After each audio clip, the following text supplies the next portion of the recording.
पुणे शहर हे दिवसा जसं गजबजलेलं असतं तसंच रात्री काही ठिकाणी ते अगदीच भेसूर शांत होतं.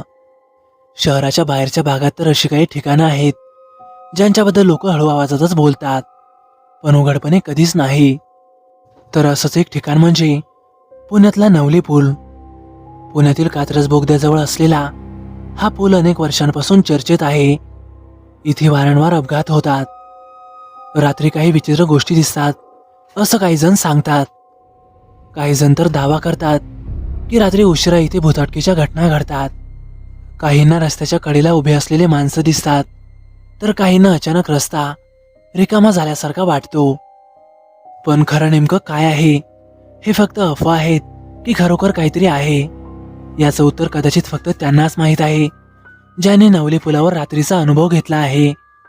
याचं उत्तर कदाचित फक्त त्यांनाच माहीत आहे ज्यांनी नवले पुलावर रात्रीचा काही अनुभव घेतला आहे.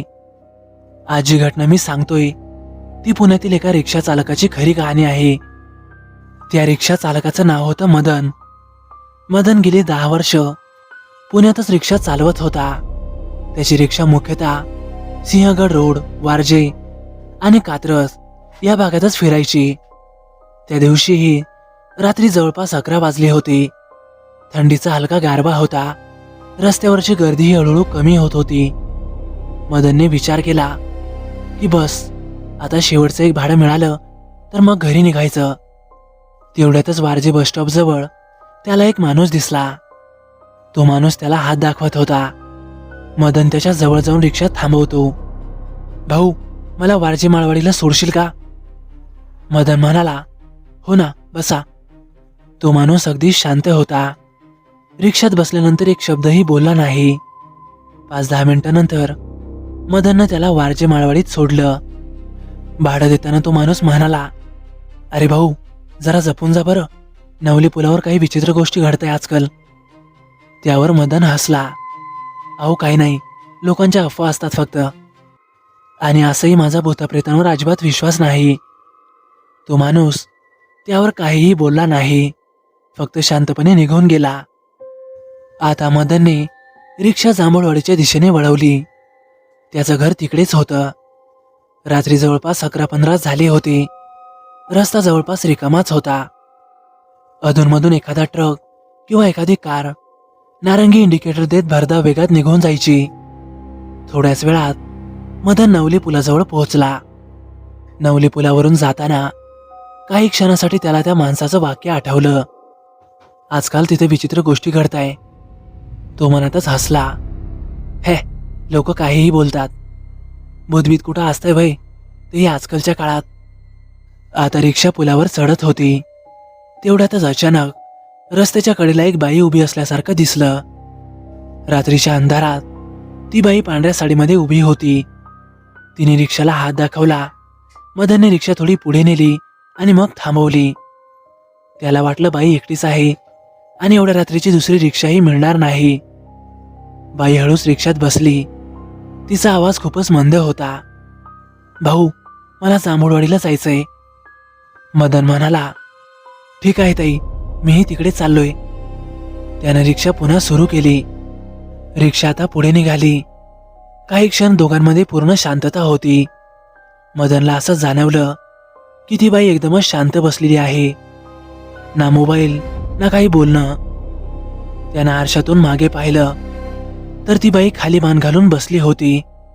कदाचित ती थकलेली असावी, त्यानं असा मनातच विचार केला. रिक्षा आता पुढे चालत राहिली. 5-10 मिनिटांनी मदनच्या एक विचित्र गोष्ट लक्षात आली आणि त्याचं हृदय एकदमच जोरजोरात धडधडायला लागलं. कारण समोर पुन्हा नवली पूल दिसत होता. तो थोडा गोंधळला. अरे, मी तर पुलावरून गेलो होतो ना. त्यानं आजूबाजूला पाहिलं तर आजूबाजूला तोच रस्ता आणि तोच पूल. मदनने डोकं हलवलं. कदाचित मी चुकीचा विचार करतोय. त्यानं त्या गोष्टीकडे दुर्लक्ष केलं आणि वेगाने पुढे चालू लागला. थोड्या वेळानं मदननं सवयीप्रमाणे आरशात मागे पाहिलं, पण आता आरशात आता कोणीही दिसत नव्हतं. मदनला क्षणभर वाटलं की कदाचित ती बाई खाली वाकली असेल. त्यानं पुन्हा नीट पाहिलं तर आरशात सीट रिकामी दिसत होती. त्याच्या अंगावर सरसरून काटाच आला. अरे चा, हे कसं शक्य आहे?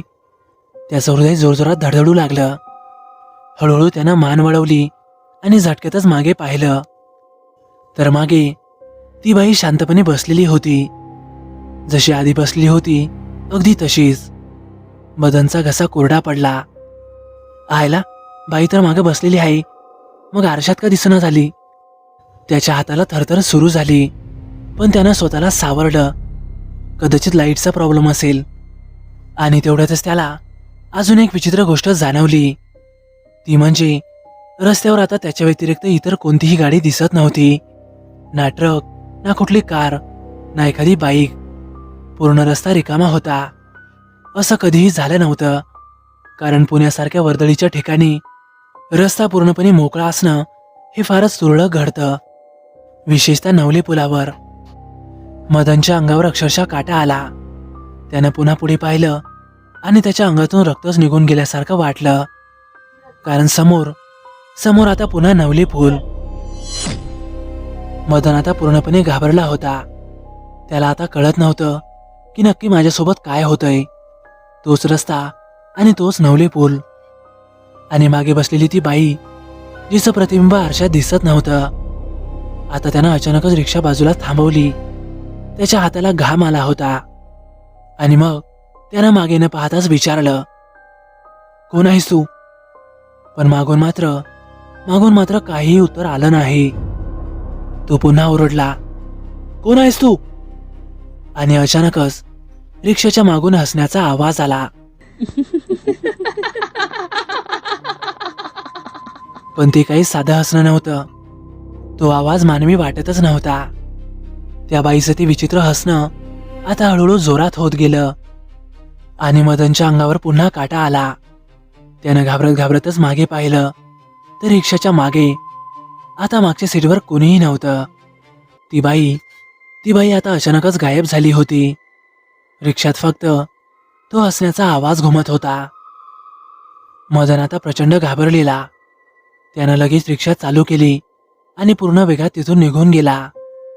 थोडं पुढे गेल्यावर त्याला तीच बाई रस्त्याच्या कडेला पुन्हा उभी दिसली. पण आता मात्र त्यानं अजिबातच रिक्षा थांबवली नाही.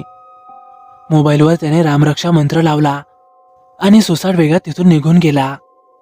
आणि थोड्याच वेळात तो आपल्या घरी पोहोचला. घरी पोहोचल्यानंतर मदन पूर्णपणे थरथरत होता. रात्रभर त्याला झोपच लागली नाही. दुसऱ्या दिवशी त्यानं त्याच्या काही रिक्षा चालक मित्रांना हा अनुभव सांगितला. त्याचा तो अनुभव ऐकून त्यांच्यापैकीच एक जण शांतपणे म्हणाला, अरे मदन, तू एकटा नाहीस. अनेक लोकांना त्या नवले पुलावर विचित्र अनुभव आलेत. काहींना बाई दिसते तर काहींना मेलेले माणसं. अरे तुझं नशीब चांगलं म्हण की तिने तुला काही केलं नाही. मी तर असं ऐकलंय की अनेकांच्या गाडीत ती बाई बसते आणि मग त्यांचा अपघात होतो. आणि याच कारणामुळं नवले पुलावरचं अपघातांचं प्रमाण वाढलंय. ते ऐकून तर मदनच्या अंगावर सरसरून काटे आले.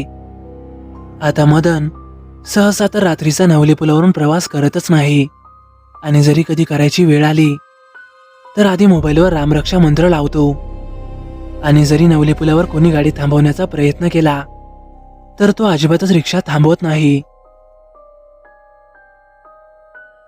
तर मित्रांनो, कसा वाटला तुम्हाला अनुभव? आवडल्यास नक्की लाईक करा, कमेंट करायला विसरू नका. आणि हो, आपल्या चॅनलला आतापर्यंत सबस्क्राईब केलं नसेल तर नक्कीच सबस्क्राईब करा. आणि आपल्या चॅनलवरच्या काही अजूनही भयानक आणि सत्य घटना नक्की बघा. तर चला मग भेटूया उद्या एका नवीन आणि सत्यथरारक अनुभवासह. धन्यवाद.